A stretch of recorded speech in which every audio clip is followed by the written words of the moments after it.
Which of the following is the most likely diagnosis? Endometrial polyp, leiomyoma, ovarian cyst, endometriosis, or adenomyosis?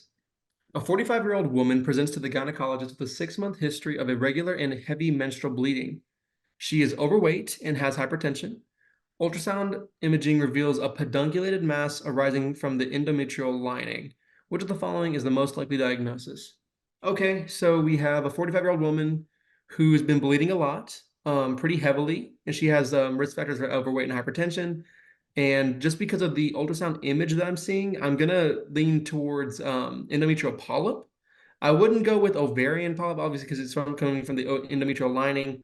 And leiomyoma, I think, is going to be more like lobulated. Lobulated, I don't know if that's the right word. It's going to come kind of very bumpy, irregular growth of the myometrium or endometrium.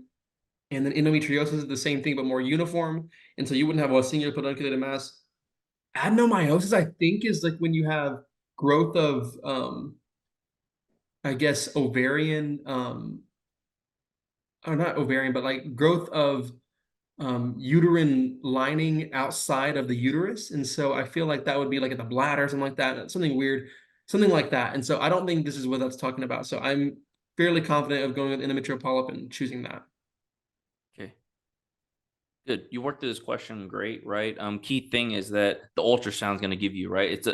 Out of this is pretty much the only pedunculated mass. But let's work through the rest of them. Leiomyoma, right? That's the same as a fibroma, so that a uterine fibroma, same thing. Leiomyoma is just kind of a benign growth of kind of muscle cells, right? That gives you a lumpy, bumpy uterus. Mhm. Ovarian cyst, that's from the ovaries, which is a completely different kind of organ than the uterus, right? So endometriosis Endometriosis is the one where you can have endometrial lining of the uterus that can be in different spots. Okay, I want you That's to so I remember. had it Yeah, switched. yeah, you got to switch. So that's going to be kind of your endometrial lining that can be sometimes in the bladder, the rectum, the ovaries, the fallopian tubes, things like that, and it can cause things like infertility, right? Because if it gets into your ovaries or your fallopian tubes, it can scar it down or destroy your ovaries, which is not good. But also on top of that, right, I want you to remember that some of the main symptoms of endometriosis is every time you have a period, you will have weird pains that are not just cramping in your stomach, but you can have like, rectal pain when pooping or pain with urination or things like that. Because Mhm. remember, the endometrial lining is responding exactly like, how endometrial lining should respond, right? So when you're having a period and you're bleeding and things like that, right? So you're gonna have cyclical pain that is in weird spots. That's usually how they clinically present it. So that's endometriosis.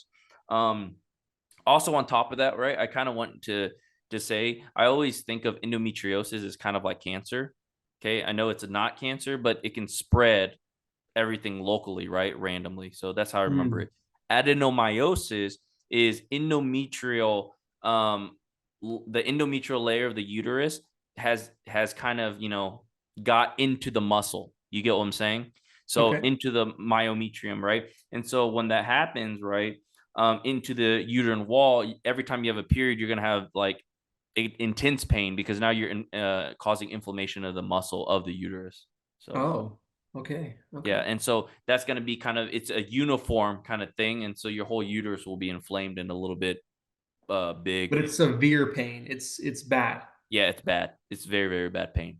So makes What sense. causes the, heavy menstrual is it just also because it's, I guess, accessing more blood vessels now?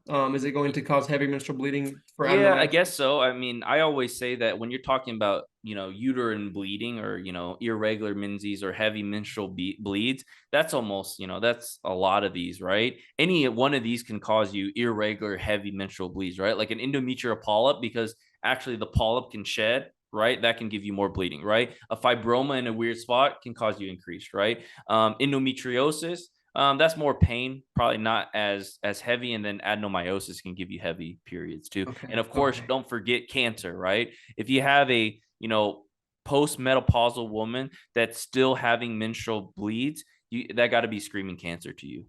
Yes.